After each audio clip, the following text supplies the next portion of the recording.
Shields up, Ironbreakers. Rurkant here coming at you with another video. Welcome back to Monster Hunter Rise, and today we're going to be talking about Free Title Update 2.0. Before we begin, I would just like to thank each and every one of you that showed up to the stream when the digital event went live. I believe that was the biggest stream we've had in the channel yet, and the support that you guys showed during that stream was quite simply overwhelming. I don't take any of this for granted, and I will continue to strive to bring you the best content that I'm able to produce. Thank you. Now let's talk about all the goodies we're getting with the free title update. And starting things off, we have the fix to the charm melding problem that a lot of players have been experiencing. For those of you that are not aware, there's been a lot of players that have been having an issue when they go to meld charms and they get the same charms over and over and over, like kind of on a loop, so they don't get any new charms. That is not intended, and there's going to be a fix implemented with 2.0, so that problem should be solved. If you were one of the players that was stuck in the Sasuke table or the Gout table, that problem should go away with this particular update, so try saving all of your melding materials for later tonight. Then, in terms of new monsters, obviously we have Chameleos. That one had already been confirmed. We've known since March, pretty much. So Chameleos is coming back. His quest is actually going to be in the Shrine Ruins, the first quest that we get with him, at least. Then they added 2 more Elder Dragons to the game. The very first one is going to be Kushala. And I'm very curious to see what they do with Kushala in Rise. I want to see if, they revamp it enough that it feels like a fight that is challenging, but not as annoying as Kushala was in World, because I think we can all agree that Kushala in World could get very, very annoying. So I don't know what they're going to do with it, but I'm super curious because they've changed up some of the fights that we've seen with, like, Tobikadachi, for instance, or even Juratotus. They feel a lot more interesting in Rise than they were in World, so I'm very curious to see what they do with Kushala. And then another one is actually a monster that I called out during the stream, which is Teostra. Now, the reason I called out Teostra is because I was like, well, we only have one monster, really, that gives us blast weapons, which is Magnum Malo, so it just makes sense that they would add another blast monster. So I theorized, while we were starting the stream, I theorized that they were going to be adding either Teostra or Basil Goose, and it looks like I was correct on Teostra, and that's pretty cool because Teostra's weapons actually look really nice. I don't usually care for his armor, and it also puts me in a concern, which is whether or not Master's Touch is going to be something that's going to make a return. I hope not.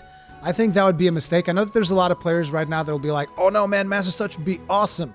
And it's like, I don't really agree with that, because I think basically what you'll get is you'll get like that meta of like, oh, here we go, 3 pieces, Master's Touch, boom, and it kind of becomes a staple, and I wouldn't want that. I want there to be, different playstyles available. So, and different playstyles will still be available, but it's like everybody's going to want to have Master's Touch if Master's Touch comes to the game. So I just hope that's not the case, but we'll see what we get with Teostra.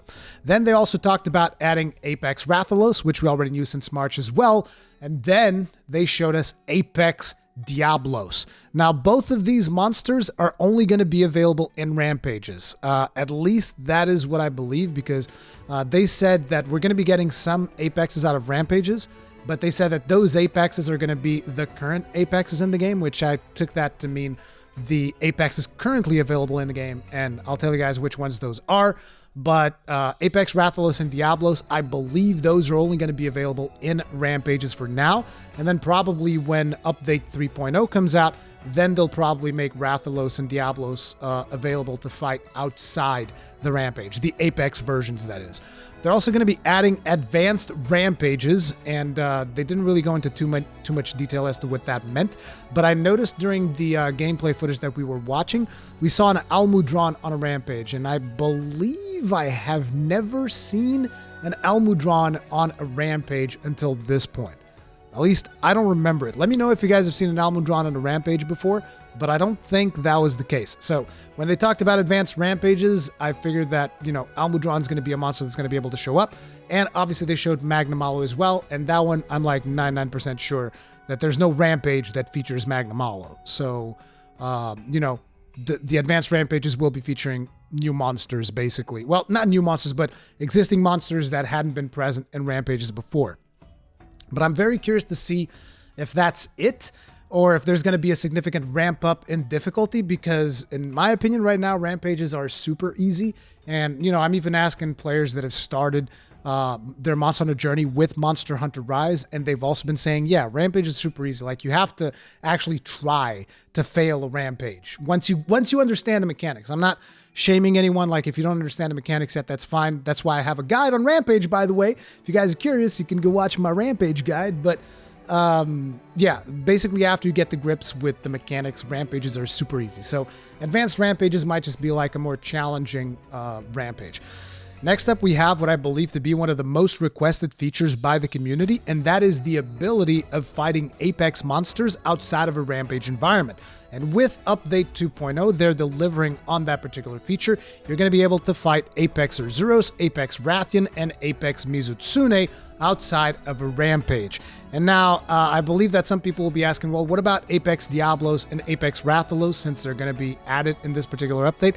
I think that those will be available at a later date. The wording was not very clear, but they did say currently available Apex monsters, and they only showed gameplay footage of Urzuros, Rathian, and Mizu, and those are the 3 ones that are available currently. When the update comes out, then we'll have the other 2, and I believe that those 2 will then be made available to fight outside of Rampages at a later date. But I could be wrong, who knows? But there's also another interesting thing here, which is right now we've talked about 5 new monsters that are coming to the game, but in the slides for the game, they said, here are the new monsters. You're going to get Chameleos, Kushala Daora, Teostra, Apex Diablos, Apex Rathalos, and more.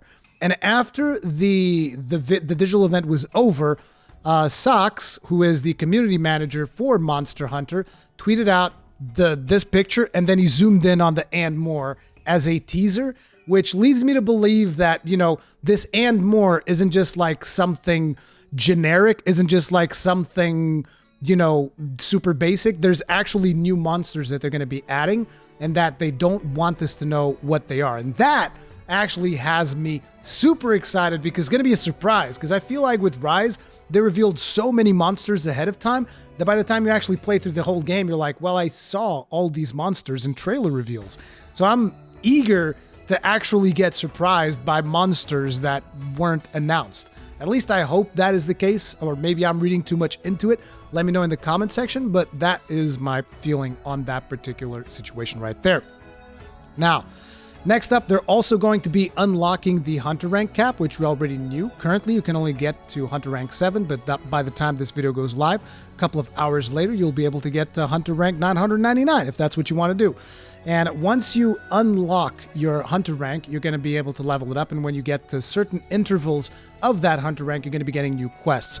So they already said there's going to be new arena quests, there's going to be new village quests, there's going to be new single-player only quests, and when they talked about this one, they showed this arena quest with Rajang and Magnamalo, and I was like, oh, so that's like an arena quest that's only single-player.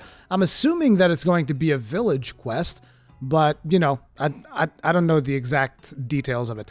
Besides that, there's also going to be new requests that the villagers will have for you, which I'm assuming will unlock at maybe different Hunter ranks. So you want to level up your Hunter rank and, keep checking up on Kamura Village to see if someone has a new quest for you. And we'll see what those requests are going to be about, because obviously I'm going to be streaming it, I'm going to be playing it, and I'll be able to report better once the event actually goes live. But on top of this, they also gave us details on 3 new event quests.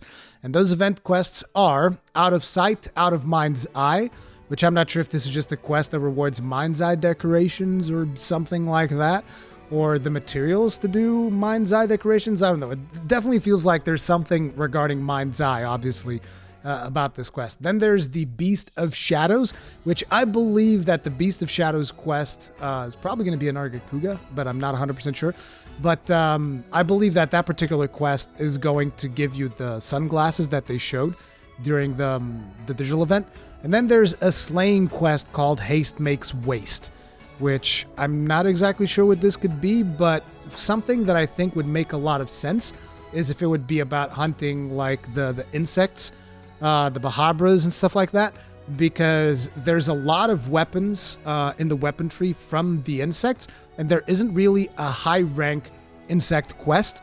So that is what would make the most sense to me, but I'm not exactly sure what the Haste Makes Waste quest is going to be about. If I'm being completely honest, I have no idea, but I hope that's what it is, because I could use a quest to get additional Bahabra materials, because I don't like running around with poison bombs or whatnot. I've never really cared too much for that, but yeah, that's going to be a thing. I suspect that Chameleos is going to be a Hunter rank 8 quest due to the fact as to how they showed it as an urgent quest in the digital event that we just saw. So I think that once you reach Hunter rank 8, you're just going to get that urgent quest to then unlock your Hunter rank cap further. They're also unlocking the buddy level cap, which can now be leveled up to 50. Presently, you could only level them up to 35. And I believe that probably we'll be seeing additional skill slots for your buddies, like I mentioned in the video yesterday. And the levels of the buddies that you can hire at Yori are going to be raised up as well as you unlock your Hunter rank cap. At least I believe that would be the case. So you'll be able to hire your Palicos and Palamutes at a higher level, which makes them easier to get to cap. So yeah, there's that. Then on top of all of this, once you unlock your Hunter rank, you're going to get craftable layered armor. I'm not sure if you're going to be getting all the layered armor that is currently available in the game, because in the footage that they've shown, the slider that goes up and down the cycle through the different armors, it didn't seem like it was small enough to encompass the entirety of the current armors available in the game. But that could just be, you know, it could just be that the footage that they had, it looked like that, but in the actual game it'll be different. But I suspect they're not going to give us all of the layered armor. They're going to give us at least up until Almudron, because they showed Almudron in the digital event. You know, they showed that when they were talking about layered armor. So I'd expect that to be a thing, but we'll see when the actual game releases. There's also going to be new weapon trees, obviously with Teostra showing up and Kushala showing up and Chameleos showing up. Obviously, all of those are going to get their new weapon trees. There's going to be new armor, again, because of these monsters. And I also suspect that not just new weapon trees, but I believe that you guys know there's a big question mark right now in the weapon tree itself. I believe that we might get further upgrades for existing weapons. At least I hope so. I really hope we do, because it would suck if, like, oh, now Teostra's weapons are the most powerful ones or something like that. I really don't want to see a scenario like that again. I hope that the base weapons can keep leveling up, as opposed to us just like, okay, now it's time to swap to a different weapon from a different monster just because it's the new, more powerful weapon. So I hope that the older weapons can kind of like keep up somehow. There's also going to be new petalaces and items. Not exactly sure what they mean by items. Potentially some new consumables or something along those lines. And while we're on the topic of like armors and weapons and stuff like that, I'd like to mention that I did see the Damascus set. Now, I'm not sure if that is just a layered armor, if that is an actual armor set in the game. But either way, Damascus is going to be coming with Update 2.0, which is pretty damn sweet, because I always liked the look of Damascus set personally. So I'm hoping I can at least use it as layered, but we'll see how that is going to pan out. On top of that, there's also going to be new skills added, and this is something that concerns me a little bit, because when they say new skills, my mind instantly goes, Master's Touch. Please don't add Master's Touch. Please don't do me dirty like that, but hopefully it'll be something different. But new skills, as well as new Rampage skills. I'm very curious what the new Rampage skills are going to be. So that is definitely something to keep an eye out for. There's going to be new armor upgrade level caps. So once the update goes live, remember to, I think probably you need to get a certain hunter rank. But after that, you're going to get new upgrade level caps. So make sure to upgrade your armors, the ones that you're using at least. There's going to be new decorations. And with this, I would predict some of the more meta stuff, like maybe Tenderizer decos, Critical Boost decos, the stuff that we currently don't have. But I would expect them to be at a premium. So potentially some of them becoming tier 3 due to the fact that it seems like they're trying to limit some of those more meta skills, which in my book is actually a good thing to get people experimenting with different skills as opposed to always going all out Wex, Crit Boost, Crit Eye, all of the usual stuff, right? Anyways, beyond all this, there's also a bunch of paid DLC stuff. There's going to be paid character vouchers, which I was like, okay, I guess, I never really used any of the character vouchers because usually, there's a reason I spend hours upon hours of creating my first character. I don't really feel like going back and changing the way that character looks. But, for people that do, but they're going to give you one for free. So the first one's free. After that, you have to pay for it. But do remember to go to the Nintendo eShop when this thing goes live and get your free character voucher so that if you ever feel like completely redoing your character, you have the option and it's going to be free for the first time that you do it. There's also going to be some new layered armor that you can buy on the eShop. There's going to be new gestures, new stickers, new hairstyles, and more notably, there's going to be some new voices for your hunters. They're going to be doing Fugen's voice as well as Minoto's voice for your hunting character. So if you have a female hunter or a type 2, I guess, you can have Minoto's voice. If you have a type 1 character, you can have Fugen's voice. I don't think you'd be able to swap those. I'm not sure how that would work out, but you know, whatever. And this is going to be available as a DLC bundle, so you'll probably be able to get all of the DLC if you want to at a discount for you know, if you pick up all of it. I don't know what the pricing is on this just yet. I do know that I am interested because, you know, back in World when basically they made the DLC available as a bundle, I just picked it up and bought everything. But you know, the bulk of the content is going to be free and the more interesting content is free, because I looked at the layered armor that they're doing as paid DLC and I was like, I'm much more interested in like getting Tetranodon's armor than that, okay? That's just me. If you guys enjoy this stuff on DLC, you should get it. If you don't enjoy it, you shouldn't get it. It's not mandatory. It doesn't affect your gameplay in any way other than the way your character looks. And you already have a high degree of customization when they unlock the layered armor that you can craft. So in my book, it's all good. And I'm super pumped for playing this update later today. I'm probably going to be streaming it here on the channel, even though I'm mega sleep deprived. I hope you guys will show up. Thank you all very much for watching. If you enjoyed this video, hit it up with a like. If you did not enjoy this video, hit it up with a dislike. Feedback is important. If you usually enjoy my content, subscribe, hit the bell notification icon, all of that stuff. And I'll see you guys in the next one. Stay strong, stay safe, peace out.